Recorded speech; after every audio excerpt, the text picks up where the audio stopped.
It's race week, guys, and ahead of this weekend's Monaco Grand Prix, I'm going to take a look at the 5 drivers that you should be paying special attention to this weekend. 5 picks for drivers with real storylines that you should be paying attention to during the 2025 Monaco Grand Prix. So let's get going. And where else can we start than other one with the home hero, the defending winner from last season? It's Charles Leclerc. Ferrari look a long way off winning a Grand Prix. However, right now, their performance during race pace is very good, although their pace during qualifying seems pretty bad. They seemed really unable to fire up the tyres at Imola last weekend, and if that does happen this weekend where Monaco has such an importance on qualifying, I think they're going to really struggle to get points. Yeah, they scythed their way through the field, running the alternate strategy with Hamilton, Leclerc with just some pure pace. Got 4th and 6th when, they started in 11th and 12th, which is seriously impressive, but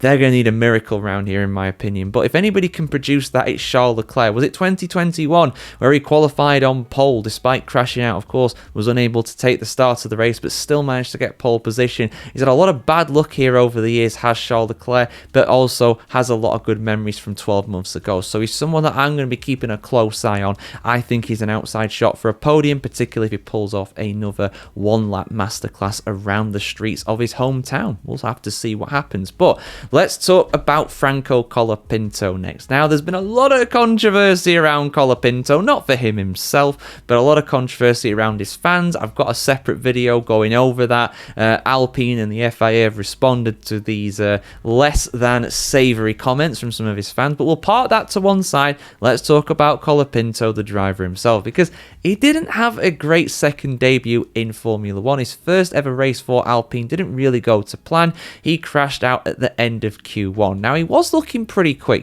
Flavio Briatore, who is now, of course, his team principal, maybe on a temporary basis, maybe on a permanent basis, who knows at this point, but Flav is the team principal, and he basically said that Franco can, he can stay the whole season. All he's got to do is drive fast, not crash the car, and something else. I can't remember what the other one was. Just basically, head down, rear end up, get on with it. And unfortunately, even though he did look pretty quick at times during qualifying, he did crash the car pretty heavily through the Tamburello chicane. And of course, the streets of Monaco do not take any prisoners. You go wide here, you're losing a wheel, you're losing a wing, your suspension's broken. It's very, very easy to crash around here. And with how high pressure things are at Alpine in general, and how high pressure and intense things are around Monaco, I think he's going to do well to keep his nose clean during this. Not just during qualifying, but also during the race. But we'll have to see. It's his first time racing in Formula 1 around Monaco. Miracles can happen here. If he pulls off an incredible qualifying performance and, keeps it there for the race, he is in with a shot of points, of course, but that is a big ask around this track. Let's talk about another guy who crashed during qualifying as well, Yuki Tsunoda. Now, that Red Bull looks, again, very quick. I mean, in the hands of Max Verstappen, absolutely unstoppable at Imola. But, credit to Tsunoda. He went from the pit lane up to, 10th at the end. I know he got points at Imola, which is seriously impressive with all things considered. He just needs a solid qualifying session, but again, when things are so high pressure in qualifying in general because of the time gaps being so small, it's going to be difficult for him to actually pull off a very strong points finish, I think, round here. Of course, stranger things have happened. I really rate him as a driver. I think he's a very, very talented driver, but it's going to be tough. We'll have to see how he gets on. I think getting into Q3, that would be a satisfactory performance by Yuki Tsunoda in the Red Bull. Another guy who is likely to be featuring in Q3, though, is Alex Albon. He has been absolutely incredible so far this season. I saw a stat, or a graph, I should say, going over his last 4 seasons, I believe, in Formula 1, and up until this point, up until 2025, he barely even scored a point in the opening 7 rounds of each of those seasons in 22, 23 and 24. However, in 25, he's on 40 points right now, something around there. He's well inside the top 10. I don't want to say he's carrying Williams, because I think that's very disrespectful to Carlos Sainz, but right now, the top dog in that team has to be Alex Albon. Another incredible performance at Imola, up in 5th, beating a Ferrari Ferrari again on pure pace. He was fantastic.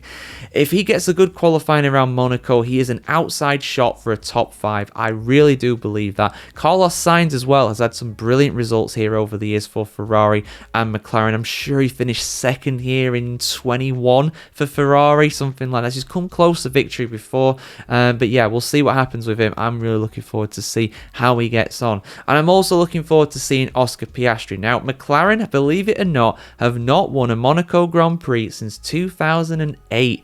It was Sir Lewis Hamilton back in the days of the Vodafone Chrome McLaren, the Chrome McLaren original layout, of course. The original paint scheme, I should say, on that car. Beautiful car. Love the Papaya now, but that is just so nostalgic for me personally. But can Papaya get to the top of the podium for potentially the first time ever? I don't know if they've ever won around Monaco with the Papaya paint scheme. I know they have back in the cigarette brand here. I'm not going to say the name for obvious reasons. The white and red livery won a lot round here in the hands of Alan Prost and Ayrton Senna.